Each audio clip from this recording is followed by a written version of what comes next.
Hello and welcome to the Game Theory Podcast. I'm your host, Sam Vecenie. We're presented by CLNS Media. Today on the show, we've got good friend of the program, Cole Zwicker, on to talk about the NBA playoffs. The two series that everyone has been looking forward to are here. Boston against Cleveland. We're going to open with what happened in game one with Boston demolishing Cleveland by about 25 points. And then the second half of the podcast is going to be a preview of Golden State and Houston. Cole, how's it going, man? How has life been since we talked last? It's excellent. I mean, weather's starting to break up here. Got a 80-degree day. Kind of just hanging out on my friend's balcony on Saturday overlooking Puget Sound, downtown Seattle. So that's great. And obviously we got the draft combine this week, draft lottery tomorrow, draft buildup, man. This is what we're here for. So it's going to be a fun week. Yeah, it's a big week in NBA circles because of the conference finals and because of the combine and the lottery more than anything almost for teams that are out of the playoffs. So really, really big week in the NBA. I want to open with a story though that kind of actually reads right into an ad. So I forgot that when I was a teenager, I had contacts, right? And I get an email from my partner who helps with the podcast at CLNS, Nick, and says, hey, can you, order these contacts for a podcast sponsor, Simple Contacts. I realized that for the last 10 years, I have been kind of going blind in terms of eyesight. I'm supposed to wear contacts on my driver's license, but I just kind of haven't because I see things fine and if they're big signs and big lettering, but I struggle with details and stuff like that. I'm 20/25 in my left eye and then 20/60 or 20/80 or some absurdly high number in my right eye. And I am nearsighted. So reading, working on a computer has never really been a problem. I've never really needed to deal with that. But Nick reaches out, says, hey, Simple Contacts wants to buy podcast sponsorship. So we do that. And I realized after going through their test, which is really cool, it's great, if you haven't been to an eye doctor in a year or two or something, they have a really great way for you to test your vision, right? You can see how many contacts or what kind of contacts you need. Do you need super, super strong ones? Do you need weak ones? What is the deal here? So having not gone to an eye doctor in 10 years, I realized that I needed to go ahead and actually go to a doctor to be able to fulfill the order at Simple Contacts. It was super, super easy once I got my order of contacts and once I got my RX from a actual licensed healthcare provider and an eye doctor and optometrist. But if you have not been to an eye doctor in a year, it just takes 5 minutes to do this vision test at Simple Contacts. You can do it from your phone, your computer. It's reviewed by a licensed doctor and you receive a renewed prescription and you reorder your contacts. All you need are your current contacts, an internet connection, and 10 feet of space. It's convenient, it's fast, it's reliable, it offers choice. It's a really easy user experience as well. So I go to the eye doctor and realize, hey, I have the worst vision in the world. He starts putting up the things where you're supposed to be able to see the biggest type possible. And I couldn't even see the biggest type possible. Have you ever gone through that where you just feel like an idiot, where you can't read something that's on a screen? It's happened to me a couple times. My vision's pretty good for the most part, but I have struggled a couple times with those, reading the J and stuff like that. It's damn it. But yeah. Yeah, no, I literally could not read the biggest type that he had on the screen with my right eye. It was really bad. But I was able to order contacts through him and I was able to order contacts through Simple Contacts because it was, so great, the user experience they offered, and they actually kind of egged me on to go and fix my vision problem that I have had over the course of the last decade because, again, your friendly neighborhood podcast host is an absolute idiot.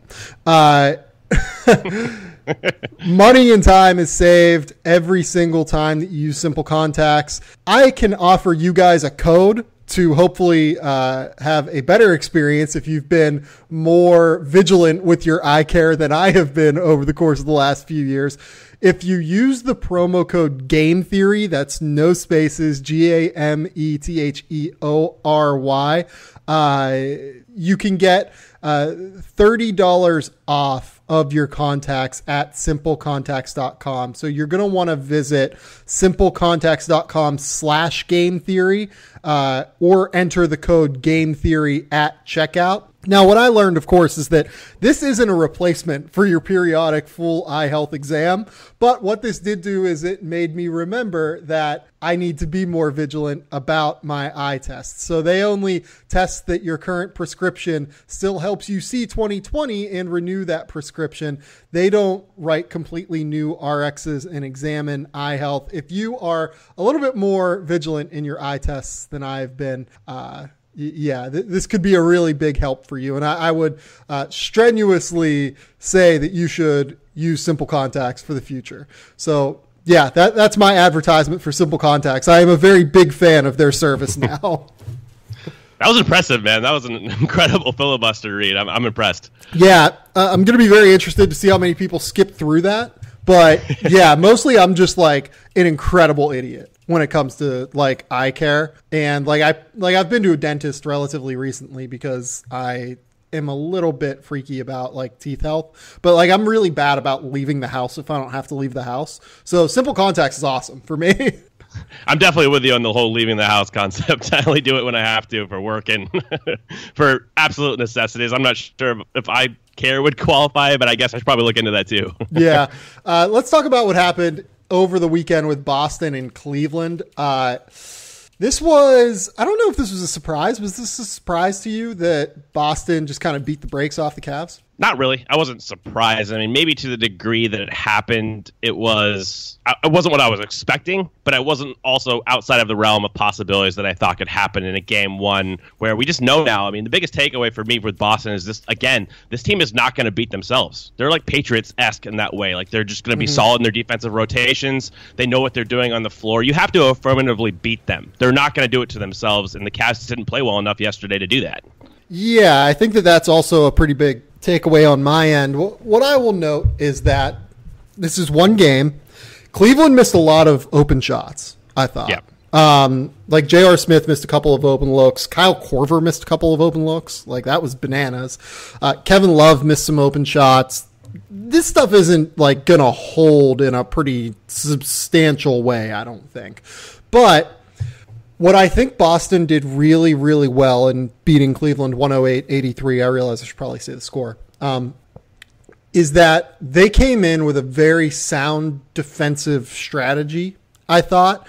And we'll get into that a little bit more in a second. But the overall takeaway for me is that, like you said, they're very sound, they're very smart, they're very high IQ basketball players, but they're also really athletic. And I think that athleticism and length on the wing is what caused Cleveland problems more than anything almost. Like Toronto is not an overly athletic team. Indiana is a pretty athletic team.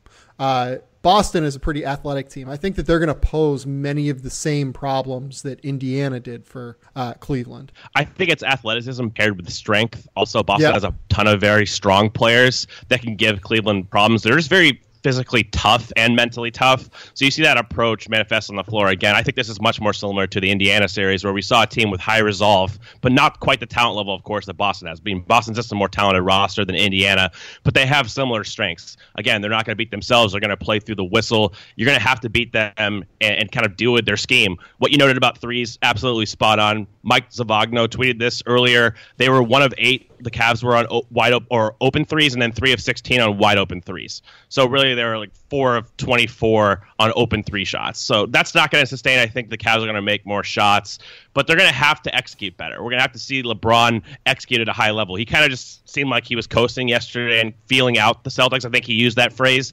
They need him to be A+, and they need their shooters to make shots because, again, Boston does have advantages in this series. Like they can attack Kyle Korver, they can make him pay offensively and defensively. They guard the three-point line usually better than any other team in the league. They're going to be able to hang and at least provide some resistance on LeBron. He's still going to get his, of course, but they have multiple buys they can throw at him, and they're going to be disciplined. I mean, their off-ball switching, I'm sure we'll get into that in a minute, is fantastic. I mean, they're such high IQ players.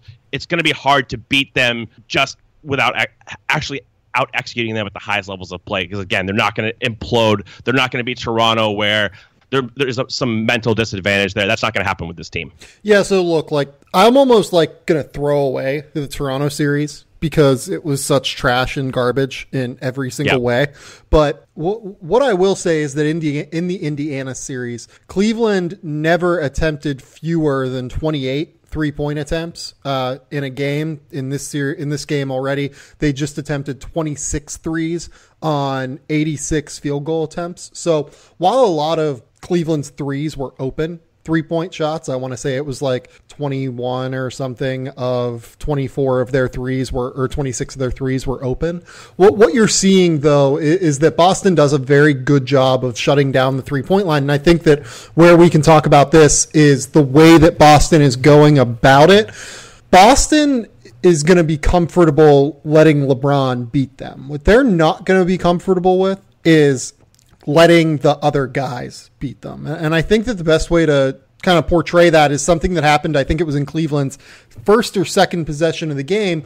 And it's something I pointed out on Twitter, was typically in like recovery situations on shooters on the wing and in the corner, what you'll see is a technique called an X out, where a guy is on LeBron James, in this case Al Horford, and he's trying to recover off of a screen or off of in this case it was a loose ball scenario. And what you'll see typically is the guy from the corner on that wing fly up to the shooter, and then the recovery guy who is trying to get back onto LeBron will cut and switch onto the guy in the corner. It's kind of makes an X motion in a way. So what Boston is doing is they're not Xing out on guys, because what you end up seeing there is you're essentially making teams make an extra pass. There is the reason that you do that, and you're making them make an extra read. LeBron is so good at making that extra read, and Cleveland surrounds him with such strong shooters typically, that what Boston is doing in a lot of these cases is they're just going to say, hey, LeBron, you can beat us if you want. If you want to just immediately take a catch and shoot three on us, we're comfortable with you taking that shot. We're not comfortable with you reversing the ball into the corner for a rhythm J.R. Smith open 3-point shot. And I think it's a really smart play. LeBron is basically the best player in the world, full stop. But what Boston is going to do is they're going to force him into tougher positions for what his skill set is. And they can afford to do that because they have so many good on-ball defenders who are strong, long, and athletic, like Al Horford. Jaylen Brown got some time on LeBron. Shimmy Ojale even got some time on LeBron in this game. It was really, really impressive the way that Boston kind of handled taking away Cleveland's other 3-point shooter. And off the ball, Boston's communication is really good. Like their rotations are succinct. They know where to be. They pass guys off to each other. And when I say that, I mean, like if you have a mismatch in a post, like for instance, if you get Terry Rozier and Kevin Love on a mismatch in the post on a switch, like Boston will switch that off the ball. They'll bring like the nearest big guy, like Jason Tatum will rotate over Rozier or will rotate out to the perimeter guy. Their communication is really good on that end. I think they went a lot off the ball as far as being in the right places. You touched on certain elements of that, but I think the communication part against the Cavs is huge, because how they beat you is they get you rotating, again, to bring up the Toronto series, they get rotations where they get open shots, they get cross-court looks, skip passes if you can move the defense. And I thought the Cavs offense yesterday, in many points of the game, just looked slow as far as rotations, as far as skipping the ball, because Boston was taking a lot of that stuff away. And of course, the Cavs missed some shots on good passes, but Boston's going to make you play. They want to make you play isolation basketball. They want to force it to LeBron and say, hey, you beat us one-on-one. We're going to stay with the rest of the shooters, and we're going to force these lower percentage shots. And they actually have the personnel to carry that out to an extent. Yeah, I think that's all 100% correct, like in every single way. A couple of other things that I kind of noted. This is very simplistic analysis, what I'm about to say, but I think that a lot of the series just is going to hinge on LeBron making shots. LeBron just is going to have to shoot like 55% in this series. Otherwise, I think Cleveland is really going to struggle. Like LeBron is 100% capable of doing that, averaging 30 points, shooting 55% from the field, knocking down some threes here and there. Like this is something that is totally within his wheelhouse, but that's how Boston is defending Cleveland. I'll be interested to see how Cleveland goes about adjusting to what Boston is doing to them to take away everyone outside of LeBron. Does LeBron start to just go overly aggressive and start to attack constantly? That's harder than you'd think because Al Horford's a really, really strong, stout physical defender. Marcus Morris is a strong player at the very least. He sometimes gets, he kind of labeled himself as like one of the better LeBron defenders in the league. I don't know if he's like an amazing LeBron defender just because I don't know how good anyone can be at defending LeBron, but he does a good job of at least holding him up at the point of attack better than what most people do. There are a lot of guys who just don't have one of the strong or quick or long kind of equation that you need to stop LeBron. And Boston, as you mentioned earlier, randomly has a lot of these guys. And LeBron can beat them all because he's LeBron James. He can shoot 55% from the field and average over 30 points a game, but he needs to do that. Otherwise, I think Cleveland's in a lot of trouble. Exactly. And I think this series, for me, you can see a lot of advantages on Boston's side, but it just comes down to one trump card, and that's Cleveland has LeBron. And that's really the only, it's not like I'm giving the Celtics disrespect here. I think they deserve all the respect they've gotten. I picked the Cavs in this series just because of LeBron. And I think that's the ultimate kind of X factor. But you look at a lot of the actions the Cavs have been running, these Korver, Love, off-ball screening actions where, Korver set a down screen for Love, who'll pop out. They'll kind of just read and react to the situation. I think Boston's more well-equipped to guard those actions than most teams in the league just because of Horford's mobility. We saw Miles Turner couldn't hold up against that. Toronto had absolutely no answer for that, especially with Serge Ibaka. We've talked about his low IQ off the ball. But Horford, when you get a guy, Jason Tatum, Jaylen Brown on a Korver, for example, you can switch those more easily. You can put up formidable fight in the post. We saw Jaylen Brown block Kevin Love inside in the post. So they're more well-equipped, I think, communication-wise, and as far as switchability and agility, they can really switch. I mean, for the most part, they can switch 1 through 5 outside of Rozier, who's not big enough, but they're more well-equipped to handle those kinds of actions. And again, those were killing the Raptors, especially. Like with those Love, core, read, and react. That's a large part of Cleveland's offense now, is LeBron just having the ball at the top of the key and picking out guys who come open. And Boston is well-equipped to shut those actions down. Maybe not fully, but at least temper them, and that's huge. Yeah, and I kind of want to shift to the other side of the ball real quick because a lot of what I noticed with Boston is they want to get out early and they want to take advantage of how poor Cleveland can be picking up guys in transition, or at least picking up the right matchups in transition. Like sometimes it's just like kind of early offense where they'll push the ball as quick as possible and Cleveland will have to match up and then play defense in a disadvantageous situation. Now, a lot of this does refer back to the way that Cleveland's offense is going to hook to its defense. The more that Cleveland scores the ball, the more they're going to be allowed to set up defensively and not get in these situations. Because they were not very good offensively and because they missed so many threes, there were a lot of easy run out scenarios for Boston. This is something that could be fixed a little bit just by nature of Boston or Cleveland making more shots in a way. And I think that they will make more shots throughout the rest of the series. But Boston, particularly Terry Rozier and Jaylen Brown,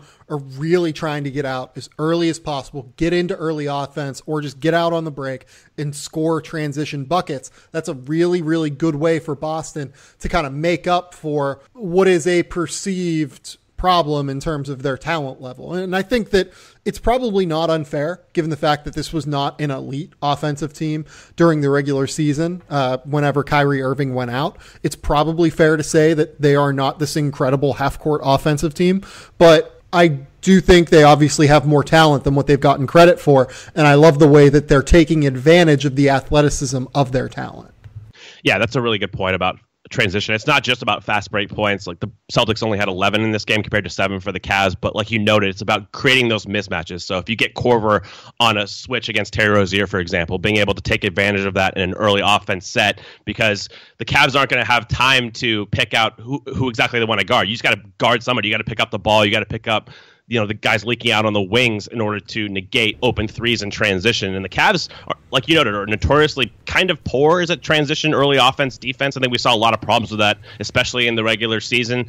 And the Celtics are equipped to handle that because what gives them the advantage, of course, is they have Jaylen Brown, Jason Tatum. Those guys are mismatch beaters. You can't hide any kind of defensive deficient player. Like Korver's a good team defender. He's much better than I think he gets credit for. He's definitely better than like a JJ Redick type or Marco Bellinelli, but you can still catch him in advantageous situations in transition. And that's definitely an area that Boston can exploit.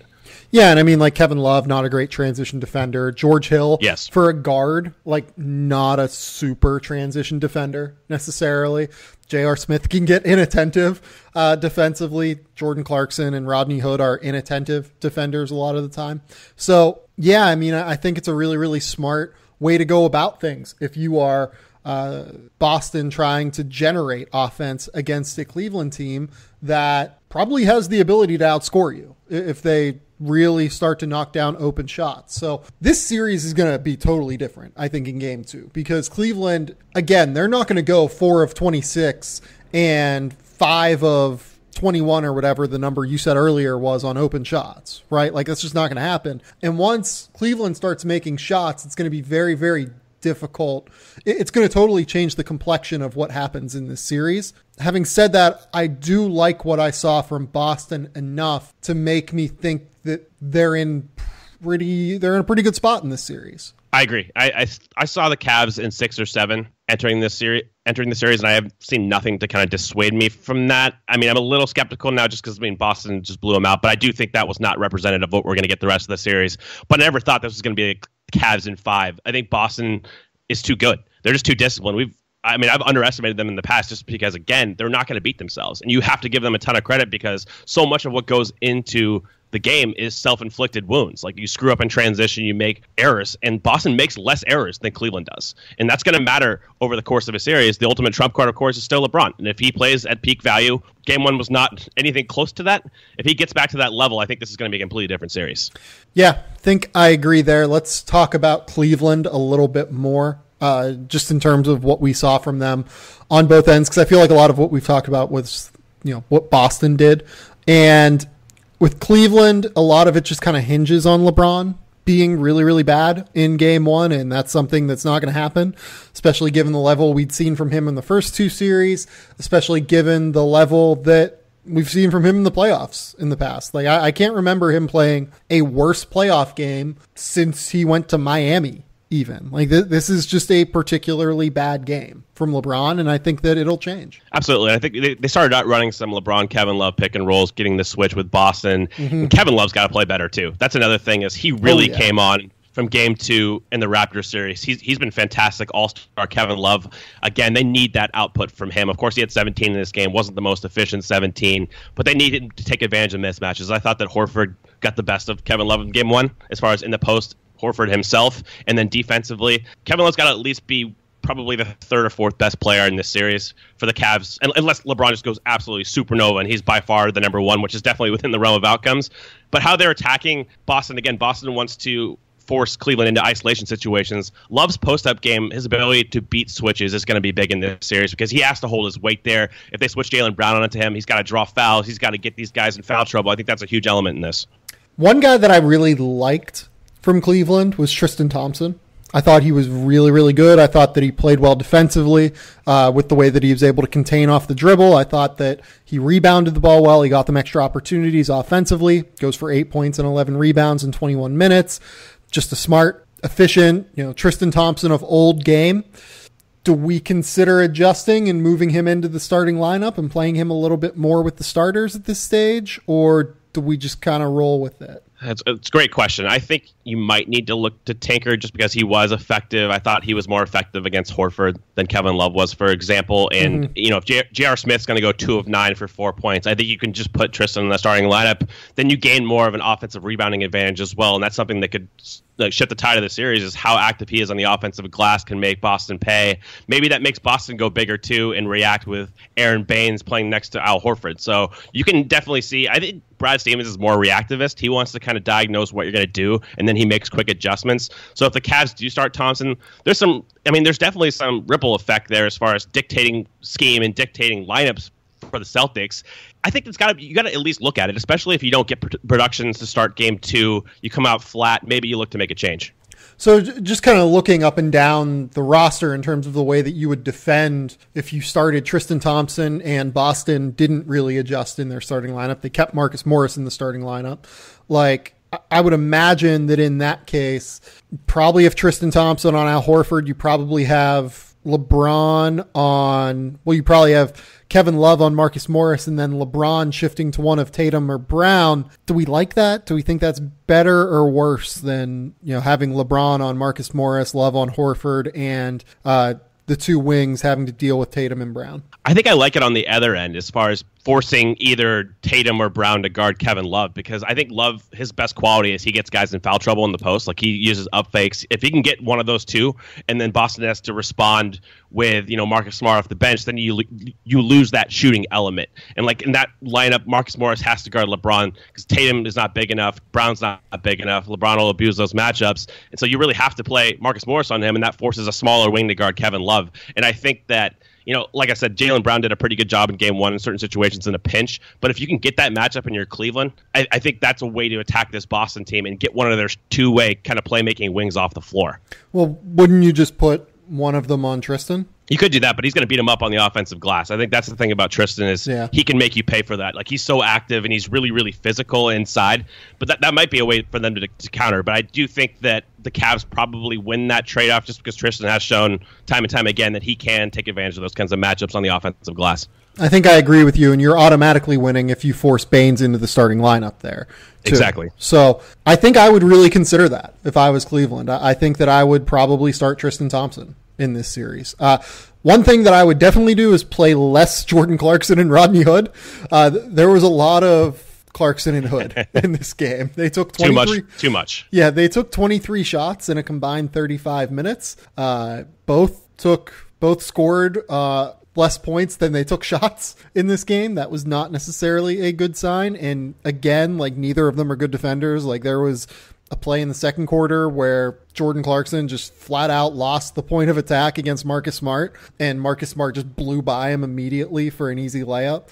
And this team's just not good enough in help defensively to where this is a reasonable outcome to where they can keep putting pressure on their backline defenders. Yeah, just got to be less. It's got to be less Jordan Clarkson, and it's got to be less Rodney Hood. Yeah, they're the Illuminati duo as far as undermining the Cavs. You can't play them together. You can't play them together for sure. Like, you can play them, maybe. Cannot play them together. Definitely stagger them. Really quick to the last point about Al Horford. Hold on real quick. You can't play them both with Jeff Green as well. Yeah, that's definitely the case. Just real quick on Al Horford being guarded by both Kevin Love and Tristan Thompson. Al Horford had 18 points on 7 of 9 shooting. This is courtesy of Mike Zavagno again. 2 assists. Mike's great, by the way. He's fantastic. On 31 possessions. So basically Al Horford, 18 points on 9 shots against Kevin Love. Against Tristan Thompson, on 12 possessions, he had 0 points, 2 assists. So you might see that adjustment, honestly. I would not be surprised if you saw it in game one, considering the ripple effects we talked about, maybe with Baines inserting him into the starting lineup and just getting less spacing for Boston on the floor. Yeah, no, I like that. I like that a lot. That's a really good point. Al Horford and Marcus Morris, we should probably just mention them as well. I mean, Horford was probably the best player on the floor in this game, right? I agree. Oh, God, he's been so good in the playoffs, too. But, yeah, he was fantastic game one. Yeah, you just look at the way he blew things up defensively in screens. He blew things up when he was forced to guard LeBron James. Made life very, very difficult for LeBron just in terms of his physicality at the point of attack, as well as he's, like, underrated quick as well. Like, he can actually slide for a couple of steps with LeBron. He's not going to always contain him, but he can at least do his part. And then you throw in the fact that he went 8 of 10 from the field. He knocked down a couple threes, 6 assists. He was very, very good in terms of the way that he created for his teammates. He was just the best player on the floor in this game, I thought, very, very clearly. Jason Tatum was really good again, 16 points on 11 shots, 6 rebounds, 3 assists. Played pretty solid, smart defense, particularly in help situations. Jaylen Brown was really good as a primary scorer. He's very aggressive on the glass, which I like as well. And Marcus Morris, if you get that kind of... If Marcus Morris averages 16 points a game on 12 shots, Boston probably wins this series. If he's averaging 21 points on 12 shots a game, Boston definitely wins this series because it's just... Cleveland needs to find a way to make Marcus Morris' life more difficult. I agree. And I think the one positive for Boston, well, there's many positives, but something to take away here is I've kind of felt like Terry Rozier, I'm not sure if this is supported by the stats, it's kind of been Boston's X factor throughout the playoffs. Like when he's going, they usually win. Yeah. And in this game, 8 points, 8 assists. They didn't get the best Terry Rozier, and they still won by 25 because everybody else in the starting lineup was great. They got contributions across the board. So that's just an interesting add in here. And one more thing about Horford really quick. His ability to react quickly on defense is something that's really underrated. That's something I really look for from bigs now is just diagnosing plays quickly. He reacts. He's always in the right spot. It's not just intelligence, though. Like his instincts are to move quickly, to react to drives. And like you noted, he did blow up a lot of actions with the Cavs, and he's just been phenomenal on both sides of the floor in the playoffs. Yeah, I agree with that 100%. You mentioned Rozier, and there is one other thing I wanted to bring up in terms of what the Cavs are doing offensively. They're really mismatch hunting. Like that is the extent of their offense a lot of the time when LeBron's on the floor. Like they want to just find Rozier and take advantage of that matchup. They want to find, whoever they can to try and take advantage of what they perceive to be a very disadvantageous matchup. With Rozier is skinny, but he battles and is long. Like that's not a great plan to me.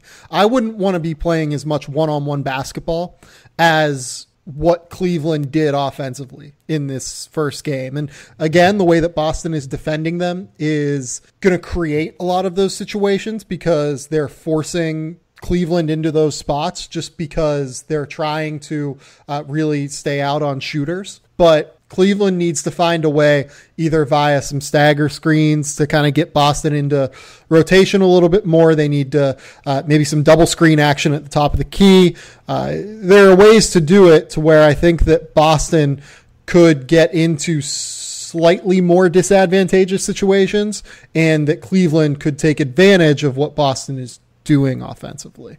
Yeah, I agree with all that. I really have nothing to add. Yeah, it's just a very, very strange, kind of series at this stage because I don't really know how to react because Cleveland just flat out didn't make shots. And Cleveland making shots totally changes the way that they operate both offensively and defensively. Maybe they won't make shots the rest of the series, but that is probably not all that likely. Before we move on, we've got another ad read here. I have a problem and I can solve it for you. 66% of men lose their hair by age 35. That number includes me. Thing is though, when you start to notice hair loss, it's too late. It is easier to keep the hair you have than to replace the hair you have lost. If that hairline is slowly starting to move backwards, you gotta start taking action now. Because how are you going to feel a year from now if it's no longer business as usual up there? Do you want a bald spot to pop up or do you want to do something about it first? I've got an answer for you. Forhims.com is a one-stop shop for hair loss, skincare, sexual wellness for men. Thanks to science, baldness can be optional. Hims connects you with real doctors and medical-grade solutions to treat hair loss. There are well-known generic equivalents to name-brand prescriptions that help you keep your hair. There are no snake oil pills, no gas station counter supplements.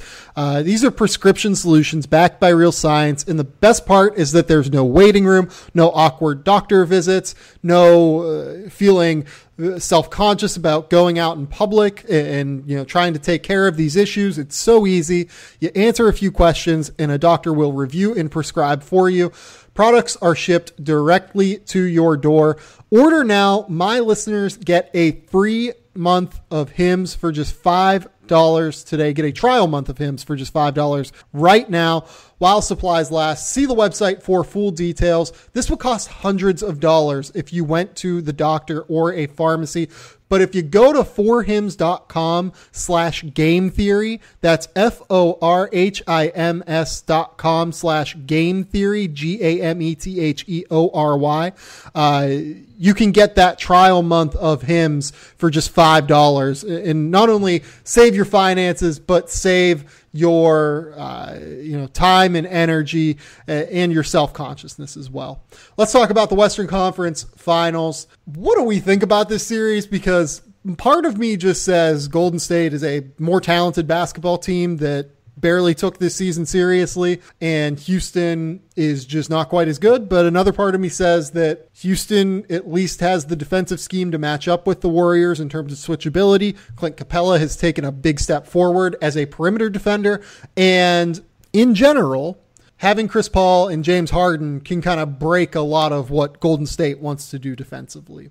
Where are you at going into this? It's just a fascinating series because, like we've talked about in the past, the Rockets are a reaction to the Warriors. They're built to counter the Warriors as far as all the switching and then having two primary initiators who can both create an isolation when the Warriors switch. They can take advantage of, one-on-one situations. So that element is just going to be completely fascinating to me, is how they actually react to the Warriors. So I think we're going to get apex predator Warriors in the series, which is like the fuck you Warriors, which I mean, not a lot of teams can compete with that. I mean, we're talking about probably the best team of all time at their peak. And I think they have coasted a little bit of late as far as in the playoffs. Like, you get some efforts like game 1 against the Pelicans where they just blew the absolute doors off them without Steph. They're capable of that stuff. And it doesn't matter who the team is, I don't think. But Houston does have the best chance of beating them because they do have the top level talent. They have the decision making, which is the most important thing to me, is they have two guys who can make good decisions at the highest levels of play in crucial moments to kind of counter the Warrior sets. But I don't know, like, as far as what I would predict in this series, I can't even come up with something that's like steadfast. I think Warriors probably in 6. But I don't feel good about it either way. Like, it wouldn't surprise me if the Warriors swept. Honestly, it would not surprise me at all because they're that damn good. And when their backs are against the wall and they actually have a sense of urgency, you're going to see that peak level that I don't think any other team can get to. It would surprise me if Houston won this series, but anything on the Warriors side as far as games and degree of difficulty would not surprise me. So I think that the key guy in this series, in terms of it being competitive or in terms of Houston potentially winning, is Clint Capella. Yes. Clint Capella has taken a pretty big leap, I would say, over the course of the last 2 months. Particularly, he's been very, very good in the playoffs. Obviously, the leading shot blocker in the playoffs right now, but even more than that, his ability to kind of just catch and finish lobs, his ability to score offensively has been absolutely huge. But then you look at what he does defensively, he is capable of handling the kind of problematic, like, pick and roll scenarios that Golden State tends to create for opposing teams, because Capella is quick enough to at least slide his feet defensively and stay with a guy like Steph Curry. He can stay with a guy like Kevin Durant. I mean, you're not going to have him like running off of screens and guarding Klay Thompson necessarily, even in switch scenarios, because you're immediately going to switch him back. But like, anyone who's going to try and put him on ball and force him to sit down defensively, I don't think that's a win necessarily for Houston, but I don't think it will always be the loss that it is for most teams whenever their big gets isolated out there. All great points, and I do agree with you that Capella is the ultimate X factor in this series for the reasons you noted, but also because I think he can dictate the Warriors matchups. Like, if they go with the death lineup, if they go with, the Hampton 5 or whatever, and they have Draymond at the 5, I think Capella can make that lineup pay as a lob threat and on the offensive glass. And you want to make the Warriors play a center. You want them to play JaVale McGee, Zaza Pachulia, a Kevon Looney who might start tonight. You want that guy on the floor because that's one less threat that you have to deal with. And if you can dictate that matchup and you can take advantage of it, I think the Capella is definitely, it's possible for him just because he is good on the offensive glass. He's basically their only source of offensive rebounding in that capacity. I mean, they're not like, they're analytics. They want to get back on defense. But if he can win that matchup and dictate and play Kevon Looney, that's a win for the Rockets, in my opinion. Again, because he can hold up in space. I think he's going to do fine on switches. How do you think the Rockets try to match up with the Warriors defensively as far as starting lineup? Assuming Kevon Looney starts, where do you think they put James Harden? Where do you think they put Capella? Yeah, it's a great question. Man, I would almost start Harden on Curry. No, because you probably want Chris Paul on Curry, don't you? Because Chris Paul is so good at the point of attack. But you also don't want Harden having to run off of screens with Klay. Like, do you maybe guard Harden with Dre? Like, do you maybe guard Dre with Harden? I think it's either that or I'd even put Harden on Kevon Looney if he starts. Like, I think it's one of the two, because Capella you can put on Dre and you can switch that Curry pick and roll when they run that. But I think a lot of this might just be, not relevant analysis just because of how often Houston switches. So Harden's going to end up on these guys anyway. But I think I might approach it like either putting him on Draymond, because the best case scenario when you're playing the Warriors is probably a Draymond 3 or an Iguodala 3. Those are the guys you want shooting. So playing Harden in that matchup, I do not want Harden on Durant, Curry, or Klay. I don't want him running off screens against Klay. I don't want him guarding Durant. I don't want him guarding Curry. You want to try to hide him. He's better against bigger players. It's just kind of fascinating because I think that he's the defensive weakness for Houston. And sometimes he can be like an average defender, but he's definitely not like a positive. So where do you hide him? How do you adjust to that? It's going to be really fascinating. Yeah, man, that's hard because you're probably going to throw PJ Tucker on Durant a lot of the time, I would say. You're going to have Capella. I think I agree with you. If Kevon Looney starts tonight, you put James Harden on Kevon Looney and just say, hey, just handle Kevon. And, you know, if Kevon takes advantage of you, we're probably fucked anyway.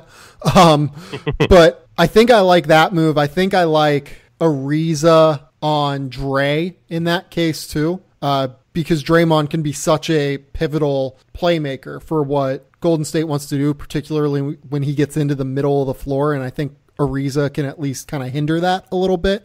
And both Ariza and Tucker are switchable enough at least to where that's okay. And then, yeah, I guess you want Chris Paul on Steph.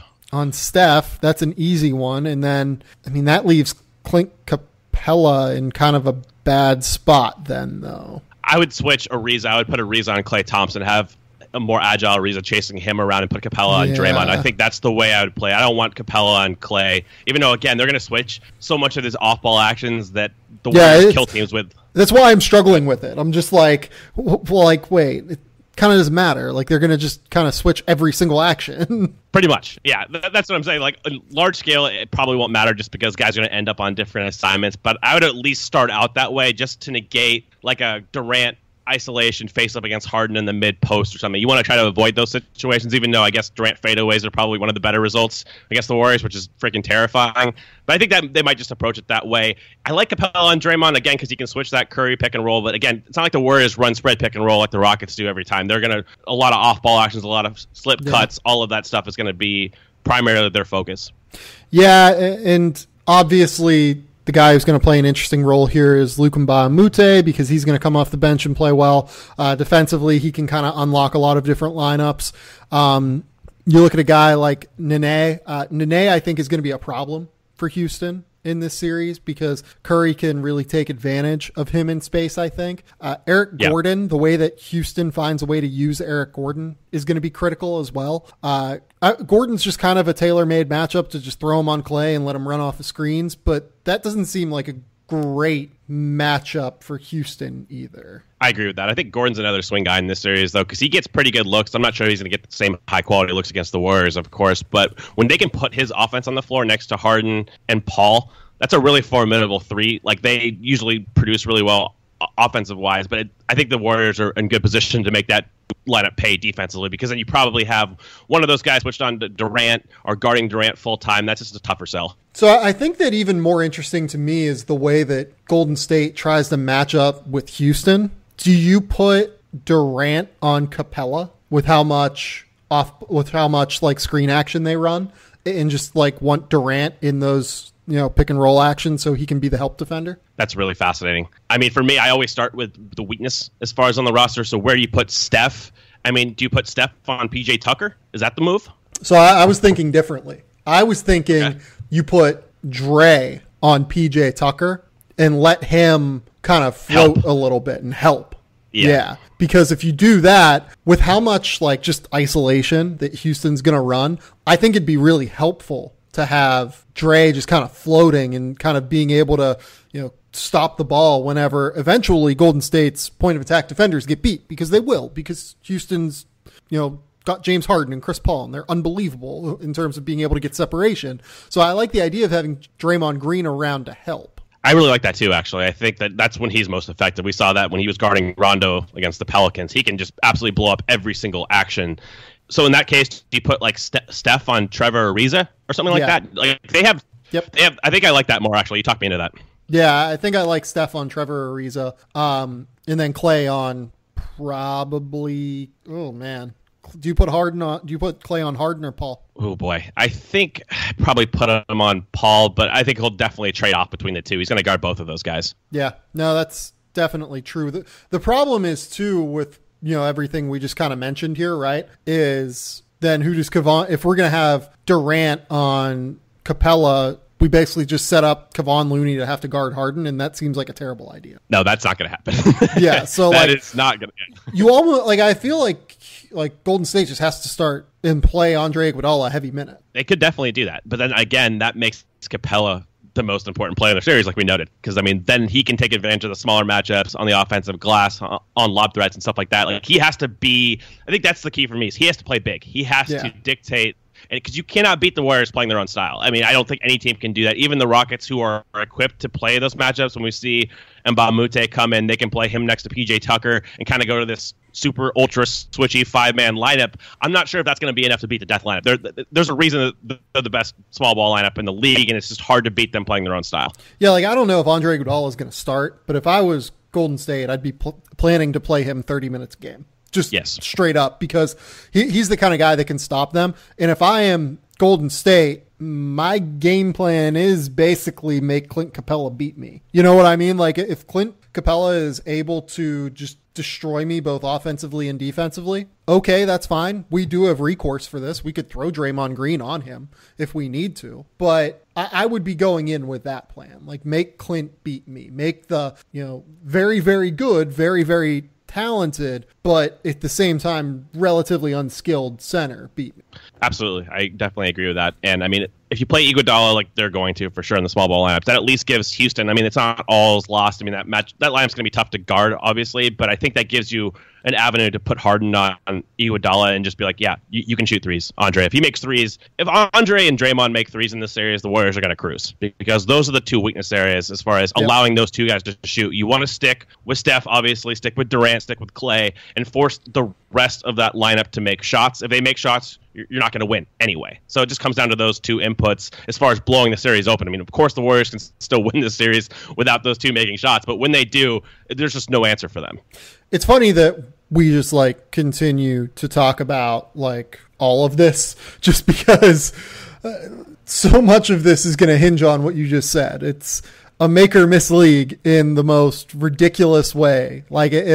Just how Cleveland missed a bunch of shots in game one and it totally changed everything that they do on both ends of the floor. If Draymond Green and Andre Iguodala, if one of those guys makes a lot of shots, it's over. Golden State coasts probably in 5 games. And for Houston, they need guys like Eric Gordon to make a high percentage of threes, Trevor Ariza, Mbah Moute, PJ Tucker, especially those latter two guys from the corners. If they make threes at a high rate, it also kind of balances out this whole equation. I think this series is going to be a make or miss series, because there's going to be a lot of switching. There's going to be some open windows for passes because both teams are going to play guarding the other team's strengths. But these ancillary guys, it's going to come down a lot, I think, to those guys making shots. Of course, individual talent, the Warriors have the advantage, but how the Rockets shoot from three, the volume of threes of both teams is going to be pivotal here. Yeah, I agree with that. Totally. And like you said, because there's going to be so much heavy switching action, there are going to be open shots. There are going to be open shots to be taken. And Houston, might be the better shooting team given the guys that will probably be getting those open shots. We're not talking about Klay Thompson always getting the open shot and Stephen Curry always getting the open shot. In all likelihood, it's probably going to be Draymond Green, probably going to be Andre Iguodala, probably going to be Trevor Ariza and PJ Tucker getting the open looks. Who of those guys make the open shots is going to swing so much in this series. Definitely. I think the Houston wants to slow the pace down a little bit and just play isolation basketball, because they limit their turnovers so much by doing that. And they can just play one-on-one, because we know the Warriors are going to switch. So getting Harden on an island, having them just isolate, and that's going to be huge too. I mean, Harden has to be better. That's another big takeaway for me, is he hasn't been full A+ James Harden in the playoffs. And for them to have a shot in this series, he's got to be incredible. The historically good isolation shot maker. Take better shots. A lot of these step back threes aren't the best looks. I mean, he can't bail him out. He's got to get to the line, get these guys in foul trouble. Try to get, if he gets Steph on a switch, because they're going to hunt Steph. We know that. That's what the Rockets do. They hunt mismatches. If he gets Steph in foul trouble, that's enormous. Harden's the most well-equipped guy to do that, because he can really, use his barrel chest, getting downhill, getting to Curry's body, and kind of dictate from there. So I would look for Houston to attack that way.